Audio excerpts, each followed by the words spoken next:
श्री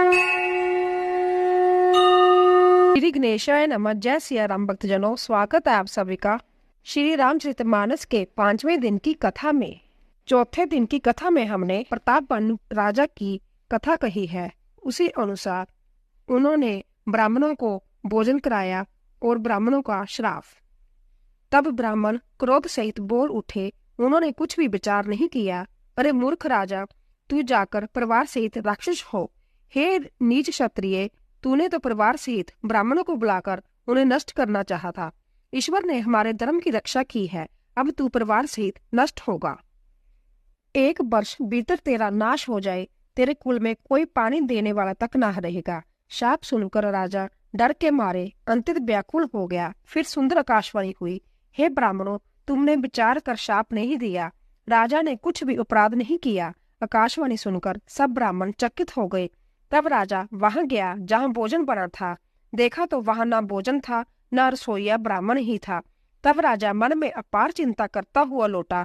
उसने ब्राह्मणों को सब वृत्तांत सुनाया और बड़ा ही व्यावित और व्याकुल होकर वह पृथ्वी पर गिर पड़ा। हे राजन, यद्यपि तुम्हारा दोष नहीं है तो भी होनहार नहीं मिटता। ब्राह्मणों का शाप बहुत ही भयानक होता है, यह किसी तरह भी टल नहीं सकता। ऐसा कहकर सब ब्राह्मण चले गए। नगर निवासियों ने यह समाचार पाया तो वह चिंता करने और विधाता को दोष देने लगे, जिसने हंस बनाते बनाते कुआं कर दिया। अर्थात ऐसे पुण्य आत्मा राजा को देवता बनाना चाहिए था, सो राक्षस बना दिया। पुरोहितों को उसके घर पहुंचा कर असुर कालकेतु ने तस्वीरों को खबर दी। उस दुष्ट ने जहां जहां पत्थर भेजे, जिससे सब राजा सेना सजा कर दौड़े और उन्होंने डंका बजाकर नगर को घेर लिया। नित्य प्रति अनेक प्रकार से लड़ाई होने लगी। प्रतापपानु सब योद्धा करनी करके रण में जूझे मरे। राजा भी बाई सहित खेद रहा। सत्यकेतु के कुल में कोई नहीं बचा। ब्राह्मणों का शाप झूठा कैसे हो सकता था। शत्रु को जीतकर नगर को बसाकर सब राजा विजय और जश पाकर अपने अपने नगर को चले गए। हे भरद्वाज, सुनो, विधाता जब जिसके विपरीत होते हैं तब उसके लिए धूल सुमेरु पर्वत के समान, पिता जम के समान और रस्सी सांप के समान हो जाती है। हे मुनि सुनो, समय पाकर वही राजा परिवार सहित रावण नामक राक्षस हुआ। उसके 10 सिर और 20 भुजाएं थी और वहां बड़ा ही प्रचंड शूरवीर था। अरिमर्दन नामक जो राजा का छोटा भाई था, वह बल का दाम कुंभकर्ण हुआ। उसका जो मंत्री था, जिसका नाम धर्मरुचि था, वह रावण सतेला छोटा भाई हुआ। उसका विभीषण नाम था, जिसे सारा जगत जानता है। वह विष्णु भक्त और ज्ञान विज्ञान का भंडार था। और जो राजा के पुत्र और सेवक थे, वह सभी बड़े भयानक राक्षस हुए। वह सब अनेकों जाति के मनमाना रूप दान करने वाले दुष्ट, कुटिल, भयंकर, विवेक रहित, निर्दयी, हिंसक, पापी और संसार भर को दुख देने वाले हुए। उनका वर्णन नहीं किया जा सकता। यद्यपि वह पुलत्स्य ऋषि के पवित्र, निर्मल और अनुपम कुल में उत्पन्न हुए, तदपि ब्राह्मणों के शाप के कारण वह सब पाप रूप हुए। तीनों भाइयों ने अनेकों प्रकार की बड़ी ही कठिन तपस्या की, जिसका वर्णन नहीं हो सकता। तप देकर ब्रह्मा जी उनके पास गए और बोले, हे तात, मैं प्रसन्न हूँ, वर मांगो। रावण ने विजय करके और चरण पकड़कर कहा, हे जगदीश्वर सुनिए, वानर मनुष्य इन 2 जातियों को छोड़कर हम और किसी को मारे ना मरे, जय वर दीजिए। शिवजी कहते हैं कि मैंने और ब्रह्मा ने मिलकर उसे वर दिया कि ऐसा ही हो। तुमको बड़ा तप किया है। फिर ब्रह्मा जी ने कुंभकर्ण के पास गए। उसे देखकर उनके मन में बड़ा आश्चर्य हुआ। जो जब दुष्ट नित्य आहार करेगा तो सारा संसार ही उजाड़ देगा। ऐसा विचार कर ब्रह्मा जी ने सरस्वती को प्रेरणा करके उसकी बुद्धि फेर दी, जिससे उसने 6 महीने की नींद मांगी। फिर ब्रह्मा जी ने विभीषण के पास गए और बोले, हे पुत्र, वर मांगो। उसने भगवान के चरण कमलों में निर्मल, निष्काम और अनन्य प्रेम मांगा। उनको वर देकर ब्रह्मा जी चले गए और वह तीनों भाई हर्षित होकर अपने घर लौट आए। मैं दानव की मंदोदरी नाम की कन्या परम सुंदरी और स्त्रियों में शिरोमणि थी। मैंने उसे लाकर रावण को दिया। उसने जान लिया कि यह राक्षसों का राजा होगा। अच्छी स्त्री पाकर रावण प्रसन्न हुआ। फिर उसने जाकर दोनों भाइयों का विवाह कर दिया। समुद्र के बीच में त्रिकुट नामक पर्वत का ब्रह्मा का बनाया हुआ एक बड़ा बारीक किला था। महान मायावी और निपुण कारीगर मैं दानव ने उसको फिर से सजा दिया। उसमें मणियों से जड़े हुए सोने के अनगिनत महल थे, जैसे नागकुल में रहने वाली भोगावती पुरी है और इंद्र के रहने वाली स्वर्गलोक में अमरावती पुरी है, उनसे भी अधिक सुंदर और बांका वह दुर्ग थी। जगत में उसका नाम लंका प्रसिद्ध हुआ। उसे चारों ओर से समुद्र की अंतत गहरी खाई घेरे हुए थी। उस दुर्ग के मणियों से जड़ा हुआ सोने का मजबूत परकोटा था, जिसकी कारीगरी का वर्णन नहीं किया जा सकता। भगवान की प्रेरणा से जिस कल्प में जो राक्षसों का रावण राजा होता है, वही शूर प्रतापी अतुलित बलवान अपनी सेना सहित उस पुरी में बसता था। पहले वहां बड़े बड़े योद्धा राक्षस रहते थे। देवताओं ने उन सबको युद्ध में मार डाला। अब इंद्र की प्रेरणा से वहां कुबेर के 1 करोड़ रक्षक यक्ष लोग रहते हैं। रावण को कहीं ऐसी खबर मिली, तब उसने सेना से जाकर किले को जा घेरा। उस बड़े विकट योद्धा और उसकी बड़ी सेना को देखकर यक्ष अपने प्राण लेकर भाग गए। तब रावण ने घूम फिरकर सारा नगर देखा। उसकी स्थान संबंधी चिंता मिट गई और उसे बहुत ही सुख हुआ। उस पुरी को स्वाभाविक ही सुंदर और दुर्गम अनुमान करके रावण ने वहां अपनी राजधानी कायम की। योग्यता के अनुसार गरों को बांटकर रावण ने सब राक्षसों को सुखी किया। एक बार वह कुबेर पर चढ़ दौड़ा और उसे पुष्प विमान को जीत कर ले आया। फिर उसने जाकर खिलवाड़ियों में ही कैलाश पर्वत को उठा लिया और मानो अपनी भुजाओं का बल तोड़कर बहुत ही सुख पाकर वह वहां से चला आया। सुख संपत्ति, पुत्र, सेना, सहायक, जय प्रताप, बल, बुद्धि और बड़ाई, यह सब उसकी नित्य नए बढ़ते जाते थे, जैसे प्रत्येक लाभ पर लोभ बढ़ता है। अंत्यत बलवान कुंभकर्ण सा उसका भाई था, जिसके जोड़ का योद्धा जगत में पैदा ही नहीं हुआ। वह मदिरा पीकर 6 महीने सोया करता था। उसके जागते ही तीनों लोकों में तहलका मच जाता था। यदि वह प्रतिदिन भोजन करता, तब तो संपूर्ण विश्व शीघ्र ही खाली हो जाता। रणधीर ऐसा था कि जिसका वर्णन नहीं किया जा सकता। उसके ऐसे असंख्य बलवान वीर थे।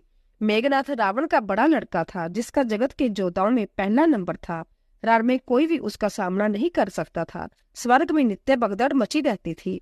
इसके अतिरिक्त दुर्मुख, अकंपन, बर्जदंत, धूमकेतु और अतिकाय आदि ऐसे अनेक योद्धा थे जो अकेले ही सारे जगत को जीत सकते थे। सभी राक्षस मनमाना रूप बना सकते थे और आसुरी माया जानते थे। उनके दया धर्म स्वप्न में भी नहीं था। एक बार सभा में बैठे हुए रावण ने अपने अनगिनत परिवार को देखा। पुत्र, पौत्र, कुटुंबी और सेवक ढेर के ढेर थे। सारी राक्षसों की जातियों को तो गिन ही कौन सकता था।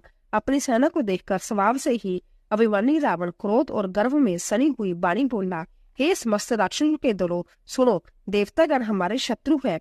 वे सामने आकर युद्ध नहीं करते, बलवान शत्रु को देखकर भाग जाते हैं। उनका मरण एक ही उपाय से हो सकता है। मैं समझाकर कहता हूँ, अब उसे सुनो। उनके बल को बढ़ाने वाला ब्राह्मण भोजन, जग, हवन और श्राद्ध, इन सब में जाकर तुम बाधा डालो। भूख से दुर्बल और बलहीन होकर देवता सहज में ही आ मिलेंगे। तब उनको मैं मार डालूंगा अथवा बलिवांति अपने अधीन करके स्वर्थ पराधीन करके छोड़ दूंगा। फिर उसने मेघनाथ को बुलवाया और सिखा पढ़ाकर उसके बल और देवताओं प्रति भेदभाव को उत्तेजना दी। हे पुत्र, जो देवता रण में धीर और बलवान है और जिन्होंने लड़ने का अभिमान है, उन्हें युद्ध में जीतकर बांध लाना। बेटे ने उठकर पिता की आज्ञा शिरोधार्य किया। इसी तरह उसने सबको आज्ञा दी और आप भी हाथ गदा लेकर चल दिया। रावण के चलने से पृथ्वी डगमगाने लगी और उसकी गर्जना से देवर मुनियों के गर्भ गिरने लगे। रावण को क्रोध सहित आते सुनकर देवताओं ने सुमेरु पर्वत की गुफाएं तकी भाग कर सुमेरु की गुफाओं में आश्रय लिया। दिक्पालों के सारे सुंदर लोगों को रावण ने सुनना पाया। वह बार बार बारी सी गर्जना करके देवताओं को ललकार ललकार कर गालियां देता था। रण के मद में मतवाला होकर वह अपनी जोड़ी का योद्धा खोजता हुआ जगत भर में दौड़ता फिरा, परंतु उसे ऐसा योद्धा कहीं नहीं मिला। सूर्य, चंद्रमा, भाजु, वरुण, कुबेर, अग्नि, काल और जम आदि सब अधिकारी, किन्नर, सिद्ध, मनुष्य, देवता और नाग सभी के पीछे वह हठपूर्वक पड़ गया। किसी को उसने शांति पूर्वक नहीं बैठने दिया। ब्रह्मा जी की सृष्टि में जहाँ तक शरीरधारी स्त्री पुरुष थे, सभी रावण के अधीन हो गए। डर के मारे सभी उसकी आज्ञा का पालन करते थे और नित्य आकर नम्रता पूर्वक उसके चरणों में सिर नवाते थे। उसने भुजाओं के बल से सारे विश्व को वश में कर लिया, किसी को स्वतंत्र नहीं रहने दिया। इस प्रकार मंडलिक राजाओं का शिरोमणि सार्वभौम सम्राट रावण अपने इच्छा अनुसार राज्य करने लगा। देवता, यक्ष, गंधर्व, मनुष्य, किन्नर और नागों की कन्याओं तथा बहुत सी अन्य सुंदरी और उत्तम स्त्रियों को उसने अपनी भुजाओं के बल से जीतकर ब्याह लिया। मेघनाद से उसने जो कुछ कहा उससे उसने मानो पहले से ही कर रखा था, अर्थात रावण के कहने भर की देर थी। उसने आज्ञा पालन में तनिक भी देर नहीं की। जिनको रावण ने मेघनाद से पहले ही आज्ञा दे रखी थी, उन्होंने जो करतूतें की उन्हें सुनो। सब राक्षसों के समूह देखने में बड़े भयानक, पापी और देवताओं को दुख देने वाले थे। वह असुरों के समूह उपद्रव करते थे और माया से अनेकों प्रकार के रूप धरते थे। जिस प्रकार धर्म की जड़ कटे, वह वही सब वेद विरुद्ध काम करते थे। जिस जिस स्थान में वह गौं और ब्राह्मणों को पाते थे, उसी नगर, गांव और पुरेवे में आग लगा देते थे। उनके डर से कहीं भी शुभ आचरण नहीं होते थे। देवता, ब्राह्मण और गुरु को कोई नहीं मानता था। न हरि भक्त था, न जग तप और ज्ञान था। वेद और पुराण तो स्वप्न में भी सुनने को नहीं मिलते थे। जप, जोग, वैराग्य, तप तथा जग में बाग पाने की बात रावण कहीं कानों से सुन पाता तो उसी समय संभय उठ दौड़ता, कुछ भी रहने नहीं पाता। वह सबको पकड़कर विध्वंस कर डालता था। संसार में ऐसा भ्रष्ट आचरण फैल गया कि धर्म तो कानों में भी सुनने में नहीं आता था। जो कोई वेद और पुराण कहता, उसको बहुत तरह से त्रास देता और देश से निकाल देता था। राक्षस लोग जो घोर अत्याचार करते थे, उसका वर्णन नहीं किया जा सकता। हिंसा पर ही जिनकी प्रीति है, उनके पापों का क्या ठिकाना। प्राय धन और प्राय स्त्री पर मन चलाने वाले दुष्ट, चोर और जुआरी बहुत बढ़ गए। लोग माता पिता और देवताओं को नहीं मानते थे और साधुओं से सेवा करवाते थे। श्री शिव जी कहते हैं कि हे भवानी, जिनके ऐसे आचरण है, उनका सब प्राणियों से राक्षस ही समझना। इस प्रकार धर्म के प्रति अतिशय ग्लानि देखकर पृथ्वी अंततः व्यवित एवं व्याकुल हो गई। वह सोचने लगी कि पर्वतों, नदी और समुद्रों का बोझ मुझे इतना भारी नहीं जान पड़ता, जितना भारी मुझे एक परद्रोही, दूसरों का अनिष्ट करने वाला लगता है। पृथ्वी सारे धर्मों को विपरीत देख रही थी, पर रावण से व्यावित हुई वह कुछ बोल नहीं सकती थी। अंत में हृदय में सोच विचार कर गौओं का रूप धारण कर धरती वहां गई जहां सब देवता और मुनि छिपे हुए थे। पृथ्वी ने रोककर उनको अपना दुख सुनाया, पर किसी से कुछ काम न बना। तब देवता, मुनि और गंधर्व सब मिलकर ब्रह्मा जी लोक को गए और व्यय और शोक से अंततः व्याकुल बेचारी पृथ्वी गौओं का शरीर दान करके उनके साथ थी। ब्रह्मा जी सब जान गए। उन्होंने मन में बड़ा अनुमान किया कि इसमें मेरा कुछ भी वश नहीं चलने का। जिसकी तू दासी है, वही अविनाशी हमारा और तुम्हारा दोनों का सहायक है। ब्रह्मा जी ने कहा, हे धरती, मन में धीरज धारण करके श्री हरि के चरणों का स्मरण करो। प्रभु अपने दासों की पीड़ा जानते हैं, जय तुम्हारी कठिन विपत्ति का नाश करेंगे। सब देवता बैठकर विचार करने लगे कि प्रभु को कहाँ पावे ताकि उनके सामने फरियाद करे। कोई बैकुंठीपुरी जाने को कहता तो कोई कहता कि वह प्रभु क्षीर समुद्र के निवास करते हैं। जिसके हृदय में जैसी भक्ति और प्रीति हो, प्रभु वहां सदा उसी रीति से प्रकट हो जाते हैं। हे पार्वती, उस समाज में मैं भी था। अवसर पाकर मैंने एक बात कही, मैं तो ये जानता हूँ कि भगवान सब जगह समान रूप से व्यापक है। प्रेम से वह प्रकट हो जाते हैं। देश, काल, दिशा, विदिशा बताओ, ऐसी जगह कहाँ है जहाँ प्रभु ना हो। हे चराचर में व्यापक होते हुए ही सबसे रहित है और विरक्त है, उनकी कहीं आसक्ति नहीं है। वह प्रेम से प्रकट होते हैं जैसे अग्नि। अग्नि अव्यक्त रूप में सर्वत्र व्याप्त है, परंतु जहाँ उसके लिए अर्म आदि साधन किए जाते हैं, वहां वह प्रकट होती है। इसी प्रकार सर्वत्र व्यापक भगवान भी प्रेम से प्रकट होते हैं। मेरी बात सबको प्रिय लगी। ब्रह्मा जी ने साधु साधु कहकर बड़ाई की। मेरी बात सुनकर ब्रह्मा जी के मन में बड़ा हर्ष हुआ। उनका तन पुलकित हो गया और नेत्रों से आंसू बहने लगे। तब वह धीर बंधु ब्रह्मा जी सावधान होकर हाथ जोड़कर स्तुति करने लगा। हे देवताओं के स्वामी, सेवकों को सुख देने वाले, शरणागत की रक्षा करने वाले भगवान, आपकी जय हो, जय हो। हे गौण ब्राह्मणों के हित करने वाले, असुरों का विनाश करने वाले, समुद्र की कन्या श्री लक्ष्मी जी के प्रिय स्वामी, आपकी जय हो। हे देवता और पृथ्वी का पालन करने वाले, आपकी लीला अद्भुत है, उसका भेद कोई नहीं जानता। ऐसे जो स्वभाव से ही कृपालु और दीन दयालु है, वह ही हम पर कृपा करे। हे अविनाशी, सबके हृदय में निवास करने वाले, सर्वव्यापक, परम आनंद स्वरूप, अज्ञेय, इंद्रियों से परे, पवित्र, चरित्र, माया से रहित, मुकुंद, मोक्षदाता, आपकी जय हो, जय हो। इस लोक और परलोक में सब भोगों से विरक्त तथा मोह से स्वर्था छूटे हुए मुनि वृंद भी अंत अनुरागी प्रेम बनकर जिनका रात दिन ध्यान करते हैं और जिनके गुणों के समूह का गान करते हैं, उन सच्चिदानंद की जय। जिन्होंने बिना किसी दूसरे संगी अथवा सहायक के अकेले ही जा संभव अपने को त्रिगुण रूप ब्रह्मा विष्णु शिव रूप बनाकर अथवा बिना किसी उपादान कारण के अर्थात संभव ही सृष्टि का अभिनंदन उत्पादन कारण बनकर 3 प्रकार की सृष्टि उत्पन्न की है। वह पापों का नाश करने वाले भगवान हमारी सुधि ले। हम न भक्ति जानते हैं, न पूजा जानते हैं, न संसार के व्यय का नाश करने वाले, मुनियों के मन को आनंद देने वाले और विपत्तियों के समूह को नष्ट करने वाले हैं। हम सब देवताओं के समूह मन वचन और कर्म से चतुराई करने की बाण छोड़कर भगवान की शरण में आए हैं। सरस्वती, वेद, शेष जी और संपूर्ण ऋषि कोई भी जिनको नहीं जानते, जिन्हें दीन प्रिय है, ऐसा वैद पुकार कर कहते हैं। वह है श्री भगवान हम पर दया करें। हे संसार रूपी समुद्र मथने के लिए मंदराचल रूप सब प्रकार से सुंदर गुणों के दाम और सुखों की राशि नाथ, आपके चरण कमलों में मुनि सिद्ध और सारे देवता व्यय से अंतित व्याकुल होकर नमस्कार करते हैं। देवता और पृथ्वी को व्यावित जानकर और उनके स्नेह युक्त वचन सुनकर शोक और संदेह को हरने वाली गंभीर आकाशवाणी हुई। हे मुनि सिद्ध और देवताओं के स्वामी, और डरो मत, तुम्हारे लिए मैं मनुष्य का रूप धारण करूंगा और अवतार पवित्र सूर्यवंश में अंशों से मनुष्य का अवतार लूंगा। कच्छप और अदिति ने बड़ा भारी तप किया था, मैं पहले ही उनको वर दे चुका हूँ। वह ही दशरथ और कौशल्या के रूप में मनुष्य के राजा होकर श्री अयोध्यापुरी में प्रकट हुए हैं। उन्हीं के घर जाकर मैं रघुकुल में श्रेष्ठ 4 भाइयों के रूप में अवतार लूंगा। नारद के सब वचन मैं सत्य करूंगा और अपनी पराशक्ति सहित अवतार लूंगा। मैं पृथ्वी का सब भार हर लूंगा।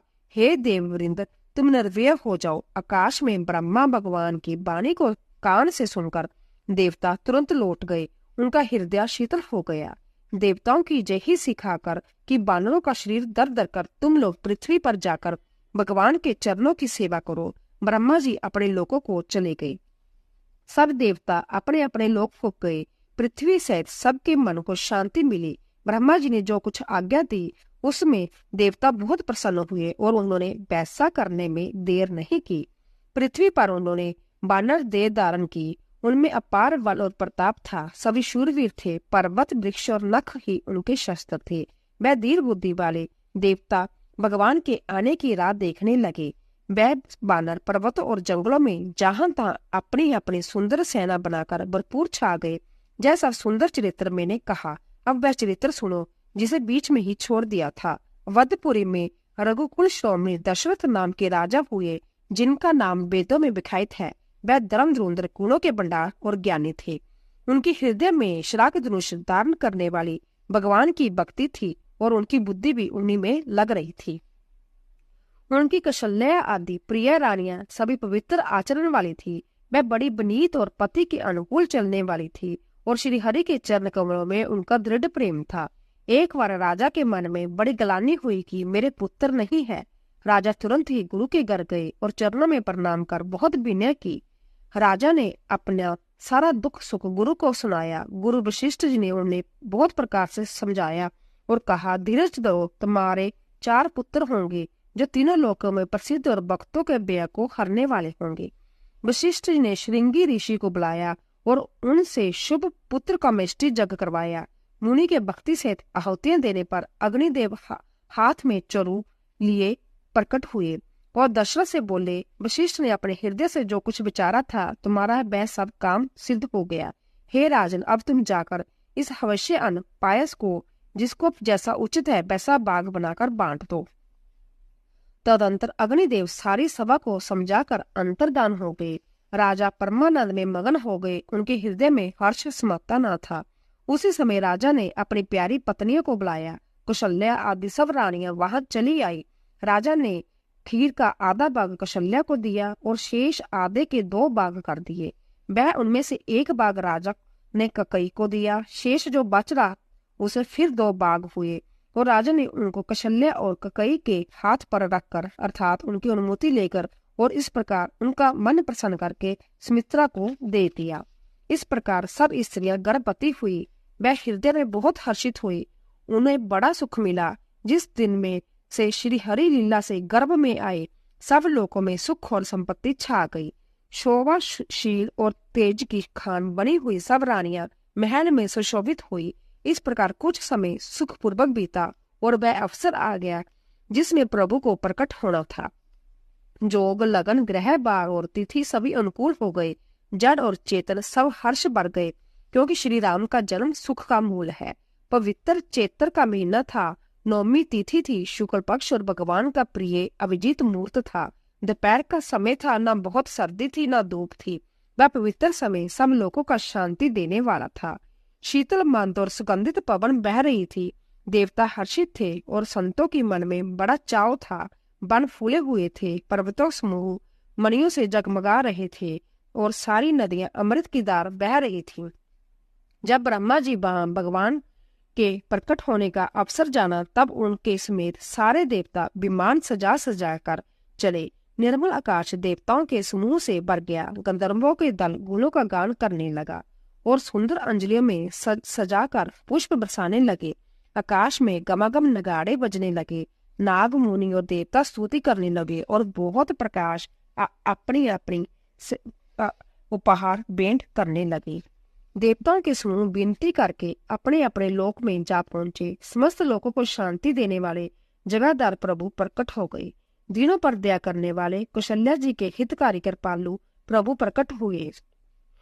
मुनियों के मन को हरने वाले उनके अद्भुत रूप का विचार करके माता हर्ष से भर गई। नेत्रों को आनंद देने वाले मेघ के समान शायम शरीर था। चारों भुजाओं अपने खास और धारण किए हुए थे। दिव्य आभूषण और बनमाला पहने थे। बड़े बड़े नेत्र थे। इस प्रकार शोभा के समुद्र तथा खर राक्षसों का मारने वाले भगवान प्रकट हुए। दोनों हाथ जोड़कर माता कहने लगी, हे अनंत, मैं किस प्रकार तुम्हारी स्तुति करूं। वेद और पुराण तुमको माया, गुण और ज्ञान से परे और परिमाण रहित बतलाते हैं। श्रुतियां और संतजन दया और सुख का समुद्र सब गुणों का दान कहकर जिनका गान करते हैं, वह भक्ति पर प्रेम करने वाले लक्ष्मीपति भगवान मेरे कल्याण के लिए प्रकट हुए हैं। वेद कहते हैं कि तुम्हारे प्रत्येक रोम में माया के रचे हुए नेकों ब्राह्मणों का समूह बड़ा है। वह तुम मेरे गर्भ में रहे। इस हंसी की बात के सुनने पर धीर पुरुषों की बुद्धि विस्थिर नहीं रहती, अर्थात विचलित हो जाती है। जब माता को ज्ञान उत्पन्न हुआ, तब प्रभु मुस्कुराए। मैं बहुत प्रकार के चरित्र करना चाहते हैं। अंत्या उन्होंने पूर्व जन्म की सुंदर कथा कहकर माता को समझाया और जिससे उन्हें पुत्र का प्रेम प्राप्त हो, भगवान के प्रति पुत्र भाव हो जाए। माता की वैध बुद्धि बदल गई। तब वह फिर बोली, हे तात, जय रूप छोड़कर अंतत प्रिय बाल लीला करो। मेरे लिए जय सुख परम अनुपम होगा। माता के जय वचन सुनकर देवताओं के स्वामी सुजान भगवान ने बालक रूप होकर रोना शुरू कर दिया। तुलसीदास कहते हैं, जो इस चरित्र का गान करते हैं वह श्री हरि का पद पाते हैं और फिर संसार रूपी कूप में नहीं गिरते। ब्राह्मण, गौण, देवता और संतों के लिए भगवान ने मनुष्य का अवतार लिया। वह अज्ञानमयी मलिना माया और उसके गुण सत्यराजतम और बाहरी तथा भीतरी इंद्रियों से परे है। उनका दिव्य शरीर अपनी इच्छा से ही बना है, किसी कर्म बंधन से परवश होकर त्रिगुणात्मक भौतिक पदार्थों द्वारा नहीं। बच्चे के रोने की बहुत ही प्यारी दवनी सुनकर सब रानियां उतावली होकर दौड़ी चली आई। दासियां हर्षित होकर जहां तहां दौड़ी। सारे पूर्ववासी आनंद में मगन हो गए। राजा दशरथ की पुत्र का जन्म कानों से सुनकर मानो ब्रह्मा आनंद समा गया हो। मन में अतिशय प्रेम है। शरीर पुलकित हो गया। आनंद अधीर हुई। बुद्धि को धीरज देकर वह उठना चाहते हैं। जिनका नाम सुनने से ही कल्याण होता है, वही प्रभु मेरे घर आए हैं। जय सोचकर राजा का मन परम आनंद पूर्ण हो गया। उन्होंने बाजे वालों को बुलाकर कहा कि बाजा बजाओ। गुरु वशिष्ठ के पास बुलावा गया। वह ब्राह्मणों को साथ लिए राजद्वार पर आए। उन्होंने जाकर अनुपम बालक को देखा, जो रूप की राशि है और जिसके गुण कहने से समाप्त नहीं होते। फिर राजा ने नंदी मुख श्राद्ध करके सब जात कर्म संस्कार आदि किए और ब्राह्मणों को सोना, गौ, वस्त्र और मणियों का दान किया। दवज्जा, पताका और तोड़ गणों से नगर छा गया। जिस प्रकार से वह सजाया गया उसका तो वर्णन ही नहीं हो सकता। आकाश से फूलों की वर्षा हो रही है। सब लोग ब्रह्मा आनंद मगन है। स्त्रियां झुंड की झुंड मिलकर चली गई। स्वाभाविक श्रृंगार किए वह भी उठ दौड़ी, सोने का कलश लेकर और थालों में मंगल द्रव्य भरकर गाती हुई राजद्वारों में प्रवेश करती है।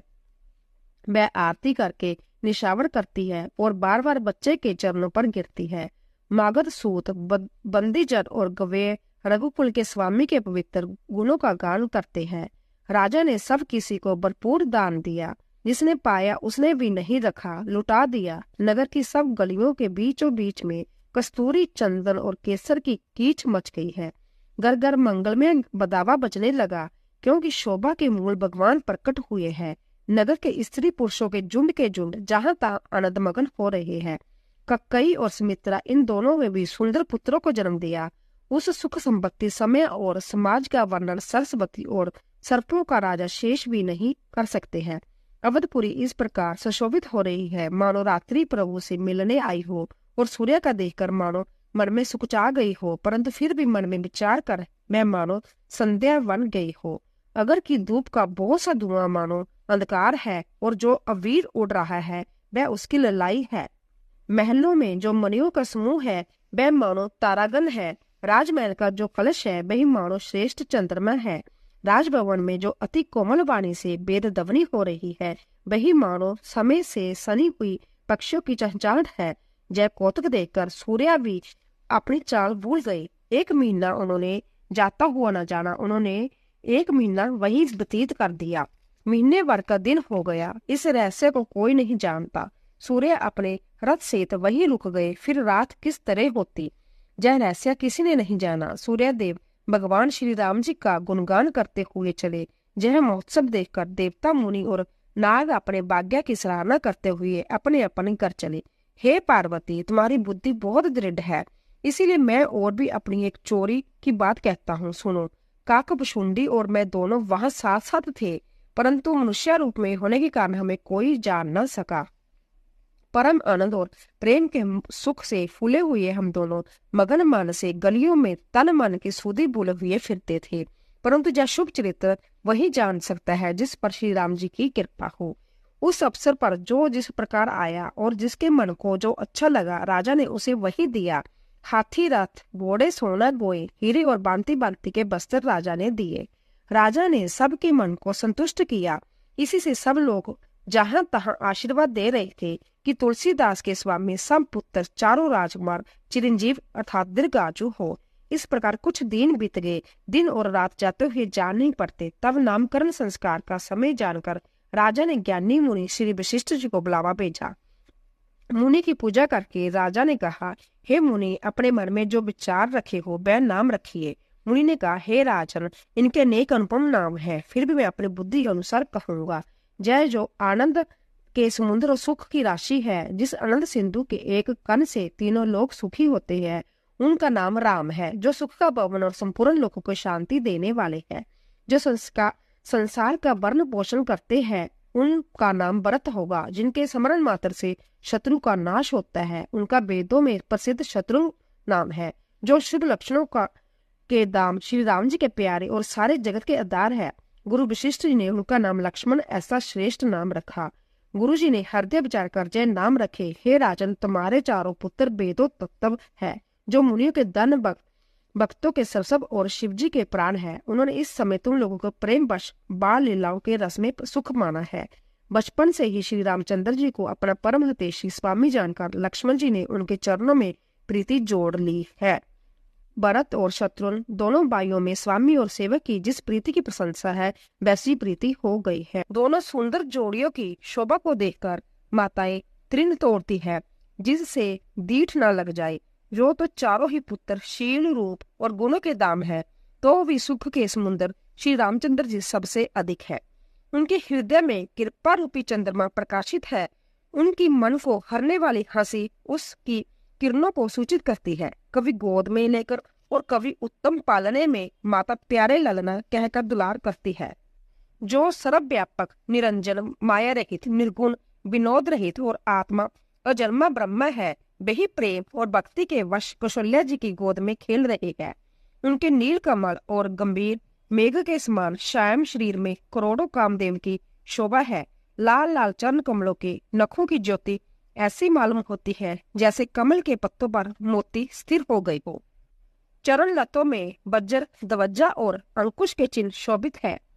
नुपुर पैंजने की ध्वनि सुनकर मुनियों का भी मन मोहित हो रहा है।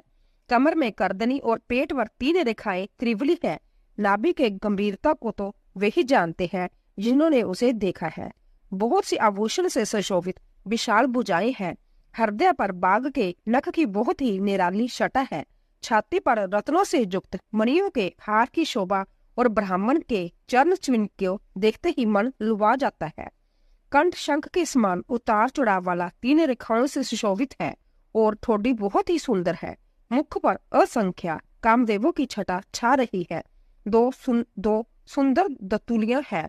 लाल लाल होंठ है। नासिका और तिलक का तो वर्णन ही कौन कर सकता है। सुंदर कान और बहुत ही सुंदर गाल है। मधुर तोतले शब्द बहुत ही प्यारे लगते हैं। जन्म के समय से रखे हुए चिकने और घुंघराले बाल है जिनको माता ने बहुत प्रकार से बनाकर संवार दिया है। शरीर पर पीली जुंगली पहनाई हुई है। उनका घुटनों और हाथों के बल चलना मुझे बहुत ही प्यारा लगता है। उनके रूप का वर्णन वेद और शेष भी नहीं कर सकते। उसे वही जानता है जिसने कभी स्वप्न में भी देखा हो। जो सुख के पुंज मोह से परे तथा ज्ञान वाणी और इंद्रियों से अतीत है, वह भगवान दशरथ कौशल्या के अंतिम प्रेम के वश होकर पवित्र बाल लीला करते हैं। इस प्रकार जगत के माता पिता श्री राम जी अवधपुर के निवासियों को सुख देते हैं। जिन्होंने श्री रामचंद्र जी के चरणों में प्रीति जोड़ी है, हे भवानी, उनकी जय प्रत्यक्ष गति है कि भगवान उनके प्रेम बख्श बाल लीला करके उन्हें आनंद दे रहे हैं। श्री रघुनाथ जी से विमुख रहकर मनुष्य चाहे करोड़ों उपाय करे, परंतु उसका संसार बंधन कौन छुड़ा सकता है। जिसने सब चराचर जीवों को अपने वश में कर रखा है, वह माया भी प्रभु से डर खाती है। भगवान उस माया को भों के इशारे पर नचाते हैं। ऐसे प्रभु को छोड़कर कहो और किसका भजन किया जाए। मन, वचन और कर्म से चतुराई छोड़कर बचते ही श्री रघुनाथ जी की कृपा करेंगे। इस प्रकार से प्रभु श्री रामचंद्र जी ने बाल क्रीड़ा की और समस्त नगर निवासियों को सुख दिया। कौशल्या जी कभी उन्हें गोद में लेकर हिलाती डुलाती और कभी पालने में लिटाकर जलाती थी। प्रेम मगन कौशल्या जी रात और दिन का बीतना नहीं जानती थी। पुत्र के स्नेहवश माता उनके बाल चरित्रों का गान किया करती। एक बार माता ने श्री रामचंद्र जी को स्नान कराया और श्रृंगार करके पालने पर पोड़ा दिया। फिर अपने कुल के इष्ट देव भगवान की पूजा के लिए स्नान किया। पूजा करके नैवेद्य चढ़ाया और संध्या भी वहां गई जहां रसोई बनाई गई थी। फिर माता वही पूजा के स्थान में लौट आई और वहां आने पर पुत्र को इष्ट देव भगवान के लिए चढ़ाए हुए नैवेद्य का भोजन करते देखा। माता व्यवित होकर पालने में सोया था जहां किसने लाकर बिठा दिया। इस बात से डरकर पुत्र के पास गई तो वहां बालक को सोया हुआ देखकर फिर पूजा स्थान में लौटकर देखा कि वही पुत्र वहां भोजन कर रहा है। उनके हृदय में कंप होने लगा और मन को धीरज नहीं होता। वह सोचने लगी, यहाँ और वहां मैंने 2 बालक देखे। यह मेरी बुद्धि का भ्रम है या और कोई विशेष कारण है। प्रभु श्री रामचंद्र जी ने माता को घबराई हुई देखकर मधुर मुस्कान हंस दिया। फिर उन्होंने माता को अपना अखंड अद्भुत रूप दिखलाया जिसके एक एक रोम में करोड़ों ब्राह्मण लगे हुए थे। अनगिनत सूर्य, चंद्रमा, शिव, ब्रह्मा, बहुत से पर्वत, नदियां, समुद्र, पृथ्वी, वन, काल, कर्म, गुण, ज्ञान और स्वभाव देखे और वह पदार्थ भी देखे जो कभी सुने भी ना थे। सब प्रकार से बलवती माया को देखा कि वह अंतत व्यापित हाथ जोड़े खड़ी है। जीव को देखा जिसे वह माया नचाती है और फिर भगती को देखा जो उस जीव को माया से छुड़ा देती है। माता का शरीर पुलकित हो गया, मुख से वचन नहीं निकलता। तब आंखें मूंद कर उसने श्री रामचंद्र जी के चरणों में सिर नवाया। माता की आश्चर्यचकित देखकर खर के शत्रु श्री राम जी फिर बाल रूप हो गए। माता से स्तुति भी नहीं की जाती। वह डर गई कि मैंने जगत पिता परमात्मा को पुत्र करके जाना। श्री हरि ने माता को बहुत प्रकार से समझाया और कहा, हे माता सुनो, यह बात कहीं पर कहना नहीं। कौशल्या जी बार बार हाथ जोड़कर विनय करती है कि हे प्रभु, मुझे आपकी माया अब कभी न व्यापे। भगवान ने बहुत प्रकार से बाल लीलाएं की और अपने सेवकों को अंतत आनंद किया। कुछ समय बीतने पर चारों भाई बड़े होकर कुटुंबियों को सुख देने वाले हुए। तब गुरुजी ने जाकर चूड़ा कर्म संस्कार किया। ब्राह्मणों ने फिर बहुत सी दक्षिणा पाई। चारों सुंदर राजकुमार बड़े ही मनोहर अपार चरित्र करते फिरते हैं। जो मन, वचन और कर्म से अगोचर है वही प्रभु दशरथ जी के आंगन में विचर रहे हैं। भोजन करने के समय जब राजा बुलाते हैं तब वह अपने बाल सखाओं के समाज को छोड़कर नहीं आते। कौशल्या जी जब बुलाने जाती है तब प्रभु ठुमक ठुमक बाग चलते हैं, जिनका वेद नीति इतना ही नहीं कहकर निरूपण करते हैं। और शिवजी ने जिनका अनंत नहीं पाया है, माता उन्हें हठ पूर्वक पकड़ने के लिए दौड़ती है। वह शरीर में धूल लपेटे हुए आए और राजा ने हंसकर उन्हें गोद में बिठा लिया। भोजन करते हैं पर चित्त चंचल है। अवसर पाकर मुंह में दही भात लपटाए किलकारी मारते हुए इधर उधर भाग चले। श्री रामचंद्र जी की बहुत ही सरल भोली और सुंदर मनभावनी बाल लीलाओं का सरस्वती, शेष जी, शिव जी और वेदों ने गान किया। जिनका मान इन लीलाओं में अनुरुक्त नहीं हुआ, विधाता ने उन मनुष्य को वंचित कर दिया, नितांत भाग्यहीन बनाया। ज्यों ही सब भाई कुमारावस्था के हुए, त्यों ही गुरु पिता और माता ने उनको जोगोपवीत संस्कार कर दिया। श्री रघुनाथ जी भाइयों सहित गुरु के घर विद्या पढ़ने गए और थोड़े ही समय में उनको सब विद्याएं आ गई। चारों वेद जिनके स्वाभाविक श्वास है वह भगवान पढ़े, जय बड़ा कौतुक अचरज है। चारों भाई विद्या विनय गुण और शील में बड़े निपुण है। उन सब राजाओं की लीलाओं पे ही खेल खेलते हैं। हाथों में बाण और धनुष बहुत ही शोभा देते हैं। रूप देखते ही चराचर जड़ चेतन मोहित हो जाते हैं। वह सब भाई जिन गलियों में खेलते हुए निकलते हैं, उन गलियों के सभी स्त्री पुरुषों ने देखकर स्नेह से शीतल हो जाते हैं अथवा ठिठक कर रह जाते हैं। कौशलपुर के रहने वाले स्त्री पुरुष बूढ़े और बालक सभी को कृपालु श्री रामचंद्र जी प्राणों से भी बढ़कर प्रिय लगते हैं। श्री रामचंद्र जी भाइयों और इष्ट मित्रों को बुलाकर साथ ले लेते हैं और नित्य वन में जाकर शिकार खेलते हैं। मन में पवित्र समझकर मृगों को मारते हैं और प्रतिदिन लाकर राजा दशरथ जी को दिखलाते हैं। जो मृग श्री राम जी के बाण से मारे जाते हैं वह शरीर छोड़कर देवलोक को चले जाते हैं। श्री रामचंद्र जी अपने छोटे भाइयों और सखाओं को साथ भोजन करते हैं और माता पिता की आज्ञा का पालन करते हैं। जिस प्रकार नगर के लोग सुखी हो, कृपा निदान श्री रामचंद्र जी वही संजोग लीला करते हैं। वह मन लगाकर वेद पुराण सुनते हैं और फिर संभव छोटे भाइयों को समझाकर कहते हैं। श्री रघुनाथ जी प्रातः काल उठकर माता पिता और गुरु को मस्तक नवाते हैं और आज्ञा लेकर नगर का काम करते हैं। उनके चरित्र देख देख कर राजा मन में बड़े हर्षित होते हैं। जो व्यापक अकल इच्छा रहित अजन्म और निर्गुण है तथा जिनका न नाम है न रूप है, वही भगवान भक्तों के लिए नाना प्रकार के अलौकिक चरित्र करते हैं। जय सब चरित्र मैंने गाकर बखनाकर कहा, अब आगे की कथा मन लगाकर सुनो। ज्ञानी महामुनि विश्वामित्र जी वन में शुभ आश्रम पवित्र स्थान जानकर बसते थे। यहाँ वह मुनि जप जग और जोग करते थे, परंतु मारीच और सुबाहु से बहुत डरते थे। जग देखते ही राक्षस दौड़ पड़ते थे और उपद्रव मचाते थे, जिससे मुनि बहुत दुख पाते थे। गादी के पुत्र विश्वामित्र जी के मन में चिंता छा गई कि यह पापी राक्षस भगवान के बिना ना मरेंगे। तब श्रेष्ठ मुनि ने मन में विचार किया कि प्रभु ने पृथ्वी का भार हरने के लिए अवतार लिया है, इसी बहाने जाकर मैं उनके चरणों का दर्शन करूं और विनती करके दोनों भाइयों को ले आऊं। अहम जो ज्ञान वैराग्य और सब गुणों के दाम है, उन प्रभु को मैं नेत्र भरकर देखूंगा। बहुत प्रकार से मनोरथ करते हुए जाने में देर नहीं लगी। सिरू जी के जल में स्नान करके वह राजा के दरवाजे पर पहुंचे। राजा ने जब मुनि का आना सुना तब वह ब्राह्मणों को समाज को साथ लेकर मिलने गए और दंडवत करके मुनि का सम्मान करते हुए उन्हें लाकर अपने आसन पर बिठाया। चरणों को धोकर बहुत पूजा की और कहा, मेरे समान धन्य आज दूसरा कोई नहीं है। फिर अनेक प्रकार के भोजन करवाए, जिससे श्रेष्ठ मुनि ने अपने हृदय में बहुत ही हर्ष प्राप्त किया। फिर राजा ने चारों पुत्रों को मुनि के चरणों में डाल दिया, उनसे प्रणाम करवाया। श्री रामचंद्र जी को देखकर मुनि अपनी देह की सुधि भूल गए। वह श्री राम जी के मुख की शोभा देखते ही ऐसे मगन हो गए मानो चकोर पूर्ण चंद्रमा को देखकर लुभा गया हो। तब राजा ने मन में हर्षित होकर जय वचन कहे कि हे मुनि, इस प्रकार कृपा तो आपने कभी नहीं की। आज किस कारण से आपका शुभ आगमन हुआ है, कहिए, मैं उसे पूरा करने में देर नहीं लगाऊंगा। मुनि ने कहा, हे राजन, राक्षसों के समूह मुझे बहुत सताते हैं, इसीलिए मैं तुमसे कुछ मांगने आया हूँ। छोटे भाई सेठ श्री रघुनाथ जी को मुझे दे दो, राक्षसों के मारे जाने पर मैं सुरक्षित हो जाऊंगा। हे राजन, प्रसन्न मन से इनको दो, मोह और अज्ञान को छोड़ दो।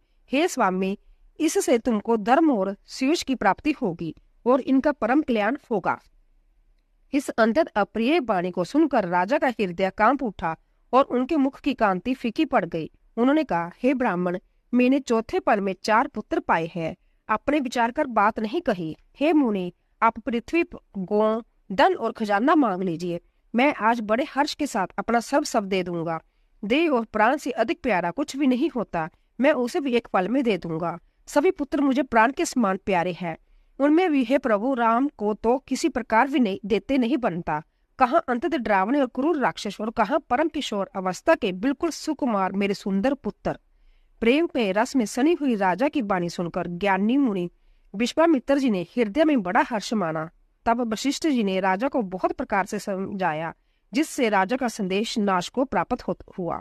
राजा ने बड़े ही आदर से दोनों पुत्रों को बुलाया और हृदय में लगाकर बहुत प्रकार से उन्हें शिक्षा दी। फिर कहा, हे नाथ, यह दोनों पुत्र मेरे प्राण है। हे मुनि, अब आप ही इनके पिता है, दूसरा कोई नहीं। राजा ने बहुत प्रकार से आशीर्वाद देकर पुत्रों को ऋषि के हवाले कर दिया। फिर प्रभु माता के महल में गए और उनके चरणों में सिर नवाकर चले। पुरुषों में से रूप दोनों भाई राम लक्ष्मण मुनि का व्यय हरने के लिए प्रसन्न होकर चले। वह कृपा के समुद्र, धीर बंधु और संपूर्ण विषम के कारण के भी कारण है। भगवान के लाल नेत्र है, चौड़ी छाती और विशाल भुजाएं है। नील कमल और तमाल के वृक्ष की तरह श्याम शरीर, कमर में पीताम्बर पहने और सुंदर तरकस कसे हुए हैं। दोनों हाथों में क्रमश सुंदर धनुष और बाण है। श्याम और गौर वर्ण दोनों भाई परम सुंदर है। विश्वामित्र जी को महान निधि प्राप्त हो गई। वह सोचने लगे, मैं जान गया कि प्रभु ब्राह्मणों के भक्त है। मेरे लिए भगवान ने अपने पिता को भी छोड़ दिया।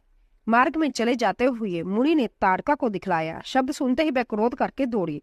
श्री राम जी ने एक ही बाण से उसके प्राण हर लिए और दीन जानकर उसको निष्पद अपना दिव्य स्वरूप दिया। तब ऋषि विश्वामित्र ने प्रभु को मन में विद्या का भंडार समझते हुए भी लीलाओं को पूर्ण करने के लिए ऐसी विद्या दी जिससे भूख प्यास न लगे और शरीर में अतुलित बल और तेज का प्रकाश हो। सब अस्त्र शस्त्र संपन्न करके मुनि प्रभु श्री राम जी को अपने आश्रम में ले आए और उन्हें परम हित जानकर भक्ति पूर्वक कंद, मूल और फल का भोजन कराया। सवेरे श्री रघुनाथ जी ने मुनि से कहा, आप जाकर निडर होकर जग कीजिए। जय सुनकर सब मुनि हवन करने लगे। आप श्री राम जी जग की रखवाली पर रहे। जय समाचार सुनकर मुनियों का शत्रु क्रोधी राक्षस मारीच और सहायक को लेकर दौड़ा। श्री राम जी ने बिना फल वाला बाण उसको मारा, जिससे वह 100 योजन के विस्तार वाले समुद्र के पार जा गिरा। फिर सवाहु को अग्निबाण मारा। इधर छोटे भाई लक्ष्मण जी ने राक्षसों की सेना का संहार कर डाला। इस प्रकार श्री राम जी ने राक्षसों को मारकर ब्राह्मणों को निर्वय कर दिया। तब सारे देवता और मुनि स्तुति करने लगे। श्री रघुनाथ जी ने वहां कुछ दिन और रहकर ब्राह्मणों पर दया की। भक्ति के कारण ब्राह्मणों ने उन्हें पुराणों की बहुत सी कथाएं कही, जबकि प्रभु सब जानते थे। तदंतर मुनि ने आदर पूर्वक समझाकर कहा, हे प्रभु, चलकर एक चरित्र देखिए। रघुकुल के स्वामी श्री रामचंद्र जी धनुष जग की बात सुनकर मुनि श्रेष्ठ विश्वामित्र जी के साथ प्रसन्न होकर चले। मार्ग में एक आश्रम दिखाई पड़ा। वहां पशु पक्षी कोई भी जीव जंतु नहीं था। पत्थर की एक शिला को देखकर प्रभु ने पूछा। तब मुनि ने विस्तार पूर्वक सब कथा कही। गौतम मुनि की स्त्री अहल्या शापवश पत्थर की देह धारण किए बड़े धीरज से आपके चरण कमलों की धूलि चाहती है। हे रघुवर, इस पर कृपा कीजिए। श्री राम जी के पवित्र और शोक को नाश करने वाले चरणों का स्पर्श पाते ही सब सचमुच वह तप मूर्ति अहल्या प्रकट हो गई। भक्तों को सुख देने वाले श्री रघुनाथ जी को देखकर वह हाथ जोड़कर सामने खड़ी रह गई।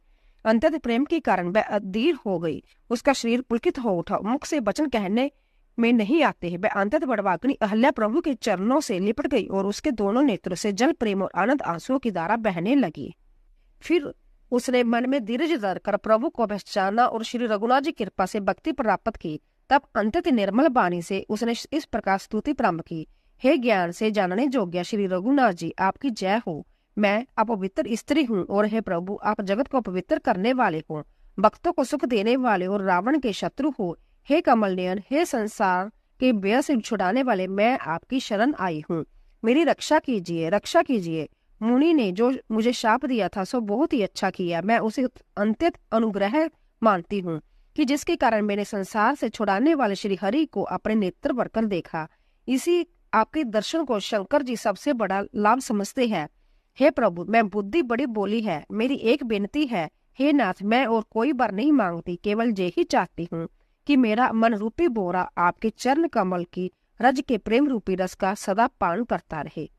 जिन चरणों से परम पवित्र देव नदी गंगा जी प्रकट हुई, जिन्हें शिव जी ने सिर धरकर धारण किया और जिन चरण कमलों को ब्रह्मा जी पूजते हैं और कृपालु हरि ने उन्हीं को मेरे सिर पर रखा, इस प्रकार स्तुति करती हुई बार बार भगवान के चरणों में गिरकर जो मन को बहुत ही अच्छा लगा, उस वर को पाकर गौतम की स्त्री अहल्या आनंद में भरी हुई पति लोक को चली गई।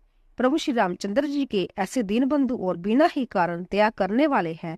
तुलसीदास जी कहती है, हे शठ, हे मन, तू कपट जंजाल छोड़कर उन्हीं का भजन कर। श्री राम जी और लक्ष्मण जी मुनि के साथ चले।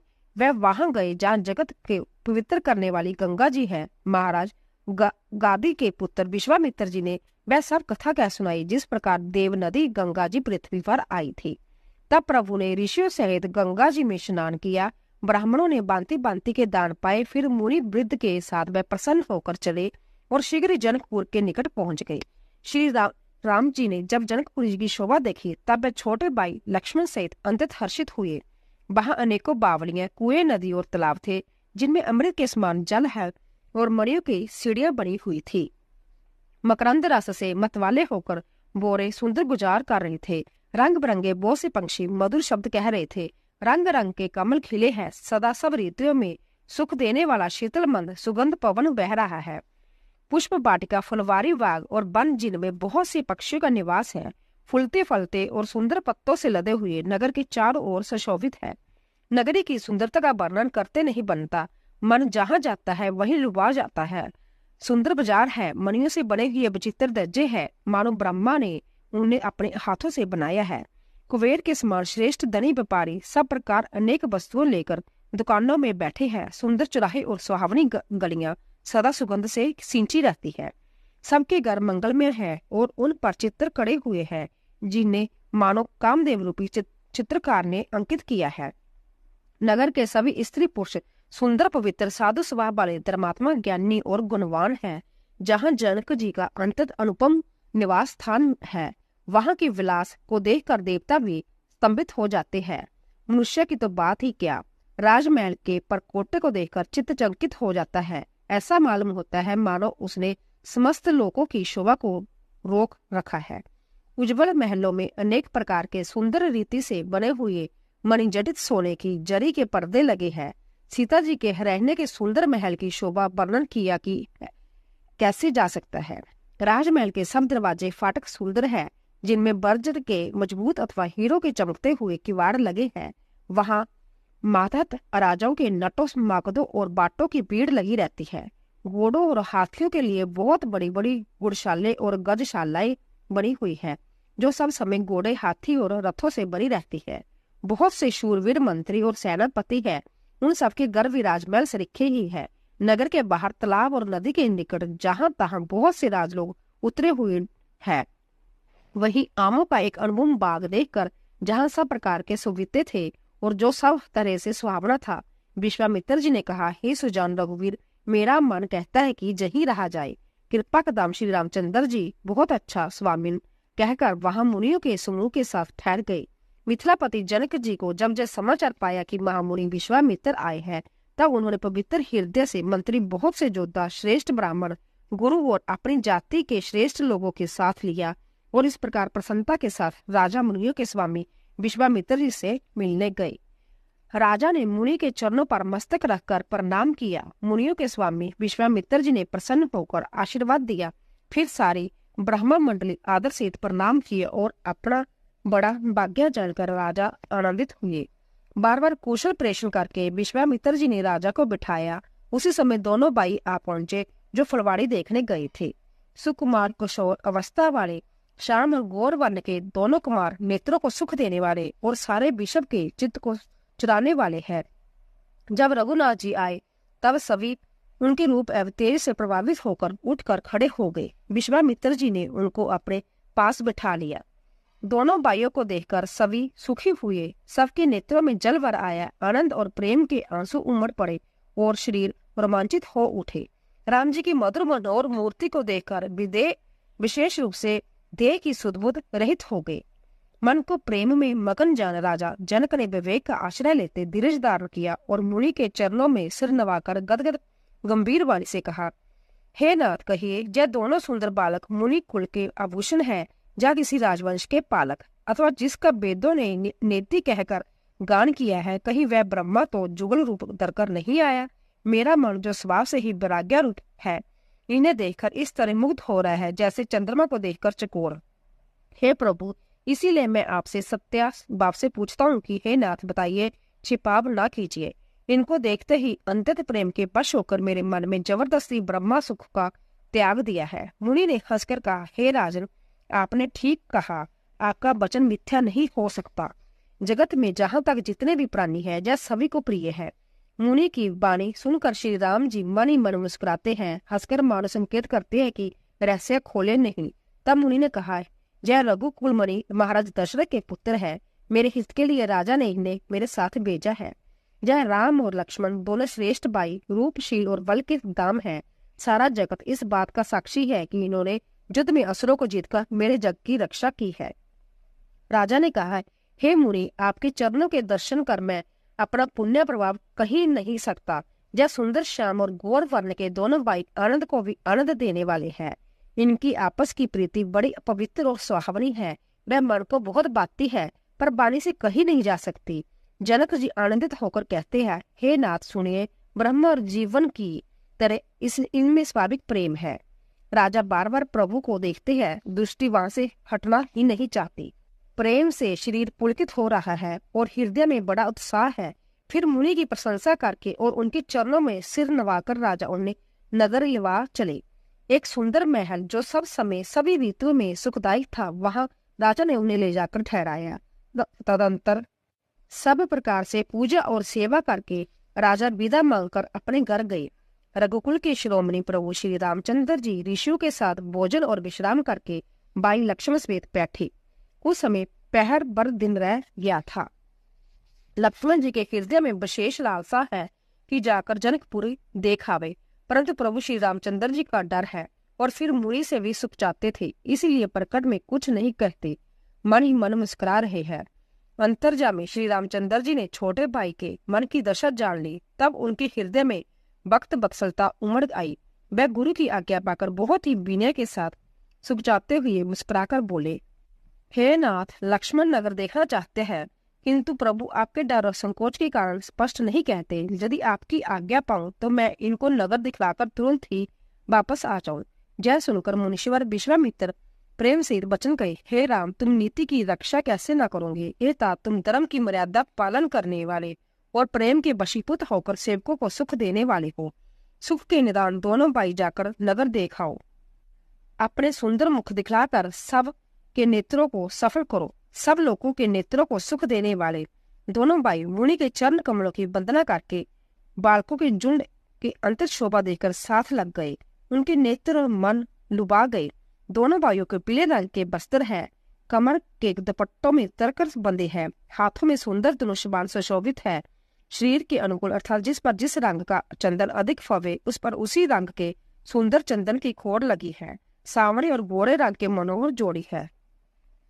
सिंह के समान गर्दन, गले का पिछला भाग है, विशाल भुजाएं हैं, छाती पर अंतर सुंदर गज मुक्ता की माला है, सुंदर लाल कमल के समान नेत्र है, तीनों तापों से छुड़ाने वाला चंद्रमा के समान मुख है। कानों में सोने के कर्ण फूल शोभा दे रहे हैं और देखते ही चित्त को मानो चुरा लेते हैं। उनकी चितवन बड़ी मनोहर है और बोही तिरछी अब सुंदर है।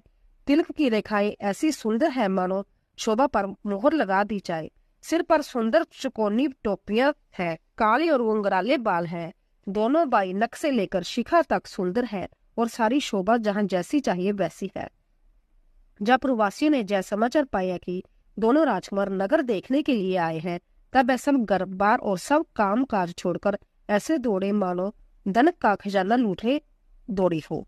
स्वभाव से ही सुंदर दोनों भाइयों को देखकर वह लोग नेत्रों का फल पाकर सुखी हो रहे हैं। जुगती स्त्रियां घर के चौरोखों से लगी हुई प्रेम से श्री रामचंद्र जी के रूप को देख रही है। वह आपस में बड़े प्रेम से बातें कर रही है। हे सखी, इन्होंने करोड़ों कामदेव की छवि को जीत लिया है। देवता, मनुष्य, असुर, नाग और मुनियों में ऐसा शोभा तो कहीं सुनने में भी नहीं आती। भगवान विष्णु की 4 भुजाएं हैं, ब्रह्मा जी के 4 मुख हैं, शिव जी का विकट वेश है और उनके 5 मुंह है। हे सखी, दूसरा देवता भी कोई ऐसा नहीं है जिसके साथ इस छवि को उपमा दी जाए। इनकी किशोर अवस्था है जो सुंदरता के घर सांवले और गोरे रंग के तथा मुख सुख के दाम है। इनके अंग अंग पर करोड़ों अरबों कामदेवों को निशावर कर देना चाहिए। हे सखी, कहो तो ऐसा कौन शीरदारी होगा जो इस रूप को देखकर मोहित न हो जाए, अर्थात यह रूप जड़ चेतन सबको मोहित करने वाला है। कोई दूसरी सखी प्रेम सहित कोमल बाणी से बोली, हे सियाणी, मैंने जो सुना है उसे सुनो। यह दोनों राजकुमार महाराज दशरथ के पुत्र है। राजहंसों का सुंदर जोड़ा है। यह मुनि विश्वामित्र के जग की रक्षा करने वाले हैं। इन्होंने युद्ध के मैदान में राक्षसों को मारा है। जिनका श्याम शरीर और सुंदर कमल जैसी नेत्र है, जो मारीच और सुबाहु की मद को चूर करने वाले और सुख की खान है, और जो हाथ में धनुष बाण लिए हुए है, वह कौशल्या जी के पुत्र, इनका नाम राम है।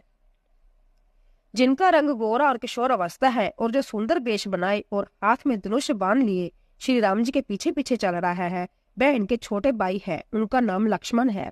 हे सखी सुनो, उनकी माता सुमित्रा है। दोनों भाई ब्राह्मण विश्वामित्र का नाम काम करके और रास्ते में मुनि गौतम की स्त्री अहल्या उतार करके जहाँ धनुष जग देखने आए हैं। जय सुनकर सब स्त्रियां प्रसन्न हुई। श्री रामचंद्र जी की छवि देखकर कोई एक सखी कहने लगी, यह वर जानकी के योग्य है। हे सखी, यदि कहीं राजा इन्हें देख ले तो प्रतिज्ञा छोड़कर हठपूर्वक इन्हीं से विवाह कर देगा। किसी ने कहा, राजा ने इन्हें पहचान लिया तो मुनि के सहित इनका आदर पूर्वक सम्मान किया है। परंतु हे सखी, राजा अपना प्राण नहीं छोड़ता। वह होनहार के वशीभूत होकर हठपूर्वक अविवेक का ही आश्चर्य लिए हुए है। प्राण पर अड़े रहने की मूर्खता नहीं छोड़ता। कोई कहता है यदि विधाता भले है और सुना जाता है कि वह सबको उचित फल देता है, तो जानकी जी को यही बार मिलेगा। हे सखी, इसमें संदेह नहीं है। जो देवयोग से ऐसा संजोग बन जाए जो हम सब लोग यथार्थ हो जाए। हे सखी, मेरे तो इसी से इतनी अधिक आतुरता हो रही है कि इसी नाते कभी जय जहाँ आवेंगे। नहीं तो विवाह ना हुआ तो हे सखी सुनो, हमको इनके दर्शन दुर्लभ है। यह संजोग तभी हो सकता है जब हमारे पूर्व जन्मों को बहुत पुण्य किए हो। दूसरी ने कहा, हे सखी, तुमने बहुत अच्छा कहा। इस विवाह से सभी का परम हित है। किसी ने कहा, शंकर जी का धनुष कठोर है और जय सामने राजकुमार कोमल शरीर के बालक है। हे सियानी, सब असमंजस है। यही सुनकर दूसरी सखी कोमल बाणी से कहने लगी, हे सखी, इनके संबंध में कोई ऐसा कहता है कि यह देखने में तो छोटे हैं, पर इनका प्रभाव बहुत बड़ा है। जिनके चरण कमलों की धूलि का स्पर्श पाकर अहल्या तर गई, जिसने बड़ी बारीक पाप किया था, वह क्या शिव जी का धनुष बिना तोड़े रहेंगे? इस विश्वास को भूलकर भी नहीं छोड़ना चाहिए। जिस ब्रह्मा ने सीता को बड़ी चतुराई से रचा है, उसी ने विचार कर सांवला वर भी रच रखा है।